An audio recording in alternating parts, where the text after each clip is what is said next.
नमस्कार, आप देखना शुरू कर चुके हैं कमिंग भारत। कमिंग भारत की जो टीम है इस टाइम बलिया के फेफना विधानसभा क्षेत्र में सर्वे पे लग चुकी है। अब बात आती है युवाओं की, तो चलिए यहाँ पे कुछ युवा हैं, उनसे हम बात करेंगे और जानेंगे कि अभी जो वर्तमान में सरकार थी, क्या युवा उनसे संतुष्ट हैं और हैं तो कितने हैं, और होने वाले 2022 का जो चुनाव है, युवा इस बार किसको सपोर्ट करेंगे। माना जाता है कि युवाओं का सबसे बड़ा रोल होता है सरकार बनाने में, क्योंकि युवा ही तय करते हैं कि सरकार किसकी बनेगी, और युवाओं का जिसके तरफ सुझाव होता है उसी की सरकार बनती है। अभी हम सर्वे में घूम रहे थे गांव-गांव मोहल्ले में, तो यहाँ पे कुछ युवा हमको दिखे जो कि क्रिकेट खेल रहे थे। हमने भी सोचा कि चलिए उनके बीच में जाते हैं और जानते हैं कि युवाओं की सोच क्या है और होने वाले 2022 के चुनाव में वो लोग किसको सपोर्ट करेंगे। तो हमारे साथ में काफ़ी भाई जुड़ चुके हैं, चलिए उनसे बात करते हैं और जानते हैं। सबसे पहले तो आप लोगों का खेल डिस्टर्ब हुआ, उसके लिए हम लोग सॉरी पूरी टीम की तरफ से। लेकिन बात आ जाती है युवाओं की, तो कहीं ना कहीं युवाओं का सबसे ज़्यादा रोल होता है सरकार बनाने में। अभी वर्तमान की जो सरकार थी, योगी सरकार, क्या आप लोग उनके कामों से संतुष्ट हैं? नहीं, हम लोग तो अभी नमस्कार, मैं हरिश्चंद्र गौतम जो अरारी परिसर का रहने वाला हूँ। देखिए, अगर जो ये बात किया जाए कि बीजेपी सरकार से, तो हम लोग ये बीजेपी सरकार से खुश नहीं है, क्योंकि हम लोग के गांव में इतना दिक्कत है, परेशानी है कि हम लोग के गांव में इतना दिक्कत और परेशानी है कि हम लोग अब यहाँ पर क्रिकेट खेल रहे हैं, तो अगर गांव में जाते हम लोग तो खुद हम ऐसे दिखाते हैं, लाइव दिखाते हैं आप लोगों को। लेकिन यहाँ पर अभी तो हम कुछ नहीं कर सकते हैं, अगर गाँव पर चलेंगे तो अब कुछ हो सकता है। हो सकता तो देखिए, वो तो गांव का प्रॉब्लम है, वो तो फिलहाल गांव का है, जो कि वहाँ के प्रधान और वर्तमान के जो विधायक हैं उनको सॉल्व करना चाहिए। लेकिन आप लोग उससे भी हटकर युवा हैं, क्या युवा को सरकार ने नौकरी या रोजगार, जो कि युवाओं के लिए कहती है सरकार कि हम ये दे रहे हैं वो दे रहे हैं और सरकार बनेगी तो ये करेंगे, क्या लगता है कि वर्तमान की सरकार युवाओं के लिए कुछ की है? नहीं, अभी तक तो कुछ नहीं की है, क्योंकि अभी ये जो काम हो रहा है, अब ये गलत काम हो रहा है, क्योंकि युवा लोगों के साथ खिलवाड़ किया जा रहा है। खिलवाड़ किया जाए। क्योंकि अभी हमारे गांव में कितने लोग पॉलिटेक्निक करके और बीए और उसके बाद से बीएससी करके लोग बैठे हुए हैं। अभी उन लोगों का भी कोई चांस नहीं मिला है नौकरी करने के लिए। कहीं ना कहीं इस सरकार से आप लोग नाराज हैं, क्योंकि युवाओं के लिए वो सरकार सोच नहीं रही है। हाँ, ये तो हम लोग नाराज हैं, क्योंकि अभी ये सरकार भी गलत है। उसके बाद से क्या बोलते हैं कि अभी ये जो सरकार ये है, अभी जो योगी जी की सरकार है, इसमें अभी कोई भर्ती नहीं आया है, और हम लोग ऐसे दिक्कत हो रहा है कि हम लोग क्या बताएं कि जो जितने लोग पढ़ने वाले हैं उन लोग को पढ़ने में डिस्टर्ब हो रहा है। ये जो कोरोना चल रहा है, इसके लिए थोड़ा दिक्कत हो रहा है सबको, क्योंकि अभी तो मैं खुद अभी मास्क नहीं लगाया हूँ, क्योंकि हमें भी अभी गलती दिखा जा रहा है। चलिए ठीक है, आपने अपना मत रखा। यहाँ पे चलिए कुछ और भाई हैं, उनसे भी बात करते हैं। अभी 2022 का चुनाव नज़दीक आ गया है और युवाओं का बहुत ज़्यादा रोल रहता है सरकार बनाने में। क्या लगता है कि योगी जी की सरकार से आप लोग युवा हैं, संतुष्ट हैं, या होने वाले 2022 के चुनाव में आप लोग परिवर्तन चाहते हैं? देखिए, दिक्कत तो इस बात की नहीं है कि योगी सरकार क्या कर रही है।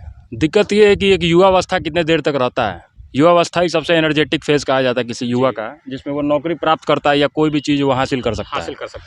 देखिए, जो बालक अपने जब युवावस्था में प्रवेश करता है, 17 से लेकर 22 के एज में वो सबसे एक्टिव रहता है। कोई भी मास्टरी की नौकरी हो, चाहे कोनो वही प्रकार की नौकरी हो, दौड़े भाग वाला नौकरी हो, वो 5 साल बहुत उसके लिए क्रूशल होता है। योगी सरकार से हमारा ये क्वेश्चन है कि आप ये बताइए कि इन विगत वर्षों में जो आपने 5 साल जो सरकार चलाया है, मास्टरी के लिए तो आपने किया, लेकिन आप खुद देखिए कि आप 3-4 बार एक ही पेपर आप दोबारा आप उसका लीक हो जा रहा है। कैसे लीक हो जा रहा है? कैसे आपकी शासन है कि लीक कर दे रहे हैं?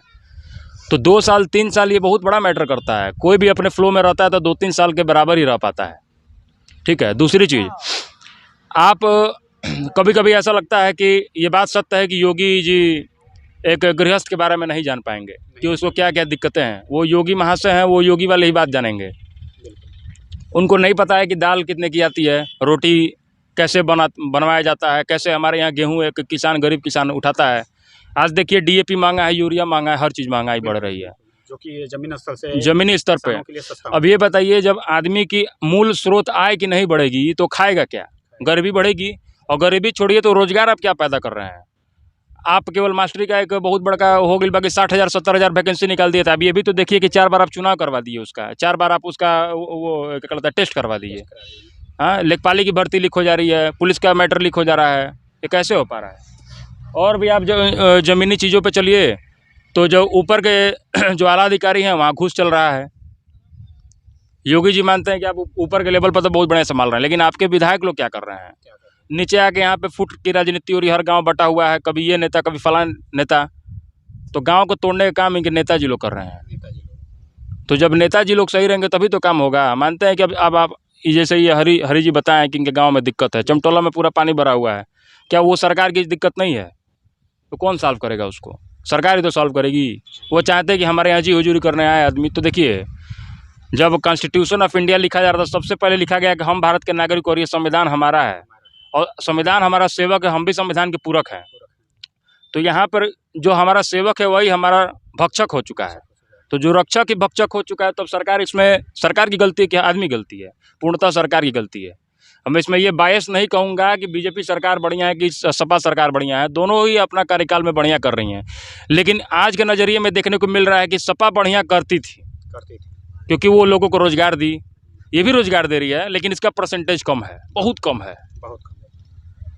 बस मैं यही कहना चाहूँगा। तो क्या लगता है कि इस बार परिवर्तन होना चाहिए? देखिए, परिवर्तन ही लोग कहते हैं ना कि प्राकृतिक में परिवर्तन ही उसका मूल स्वरूप है। अगर जब तक परिवर्तन नहीं होगा हम कैसे जान पाएंगे? जैसे हमने देखिए विगत 10 वर्षों में देखा कि सपा सरकार आई थी, उसने 10 साल अपने काम किए, 5 साल ये फिर योगी जी को देख लिए। तो जो भी प्रोजेक्ट सपा के थे उसी को कंप्लीट करने का काम योगी सरकार की है। तो ये तो एक तरह से तय माना जाए कि जो भी काम हुए वो तो सपा के थे। तो सरकार तो भले ही इनकी बनी, तब भाई बजट पास हो गया तो काम करोगे करेंगे आप। तो जैसे हम अगर कुआं खोद दिए हैं तो थोड़ा सा और खोद के उसमें से पानी निकालने का काम कर दिए तो हम कौन सा बड़ा काम कर दिए? कुआं खोदना का शुरुआत तो सपा सरकार ही की। तो हम इसमें सपा सरकार के थोड़ा सा समर्थक हैं। लेकिन अगर ध्यान से देखिए तो ऐसी विपदा बीजेपी की सरकार में आई है, वैसी सपा सरकार में नहीं थी। तो इस तरह हमारा जो पलड़ा है वो दोनों तरफ झुक रहा है। जैसे कि मैं बता दूं कि इनका कहनाम है कि सिचुएशन के देखते हुए ये दोनों लोगों को एक तरफ से देखते हैं कि दोनों, उस सरकार में भी कुछ सिचुएशन नहीं थी, इस सरकार में बहुत ज़्यादा सिचुएशन आ गई।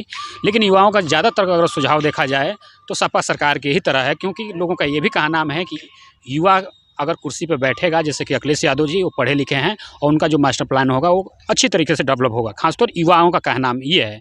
अगर हमारे सोशल मीडिया के किसी प्लेटफॉर्म पे ये वीडियो देख रहे हैं, जैसे कि फेसबुक पे देख रहे हैं तो पेज को फॉलो कीजिएगा और यूट्यूब पे देख रहे हैं तो चैनल को सब्सक्राइब कीजिएगा। Thank you for watching.